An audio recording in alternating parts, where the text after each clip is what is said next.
This is McCook's Mr. Bill. It's an honor to have you here. Well, it's crazy days here in McCook, Nebraska.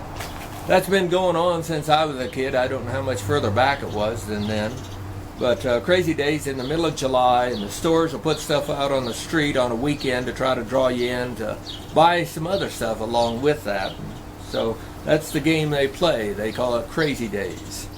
But at the same time that's going on, there's a half a page of yard sales. It's a citywide yard sale today, or this weekend anyway. And that means that there's going to be some bargains out there, theoretically. Maybe. And a lot of people will be going and hitting them yard sales. You bet.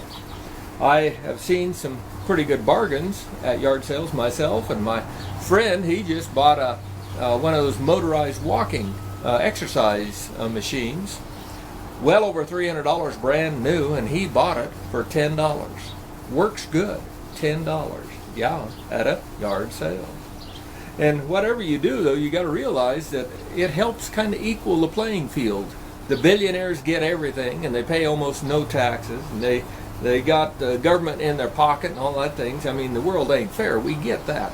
But a yard sale kind of evens it out a little bit. It also keeps the tax man out of it. Taxes, there's no sales taxes or any other taxes at a yard sale. That kind of helps out the people on the bottom of the pay scale, trying to get something that they couldn't afford otherwise. One of the things that I was picking up in my time, I'd buy, if I can get it out of here without tipping over everything, is radios. I'd buy a radio now and then if I could get it for $1 at a yard sale. I think I had most of a dozen there for a while. Until one time I bought a radio and got it home. And of course, every time I'd ask, does it work? Oh, yes, it works, they would tell me. And so I got home and I plugged it in. And guess what? It fried my electrical box. Cost me some $200 to repair it. You bet. My wife was livid with me being that foolish.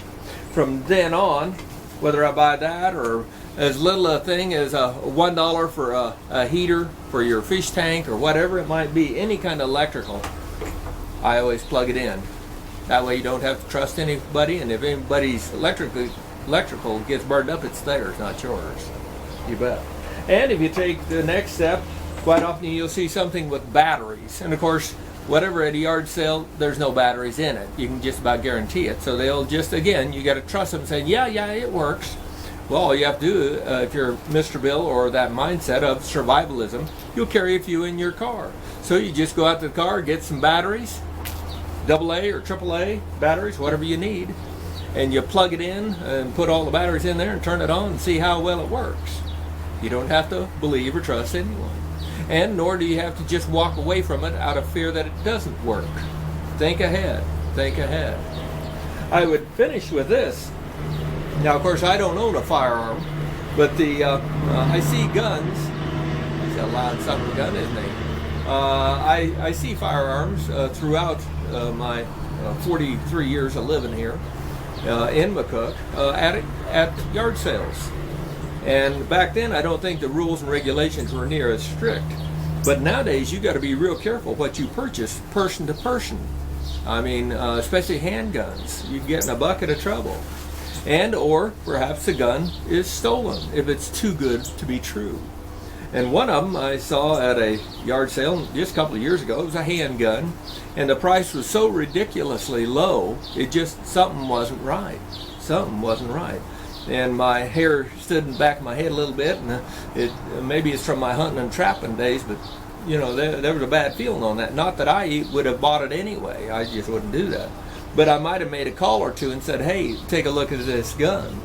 But then I just told the guy, he came up immediately hoping to sell it to me.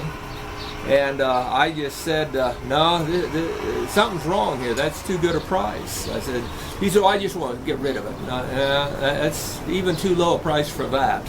And I said, there's some kind of a sting going on or something going on here that ain't right.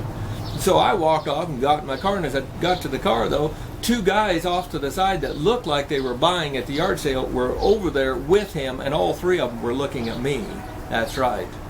A sting set up here in McCook. It wouldn't be the first one, I'm sure, especially of that type.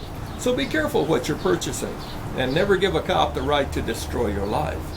yard sales. I hope you take the time to go looking. It's an enjoyable time. My wife and I enjoy doing such things.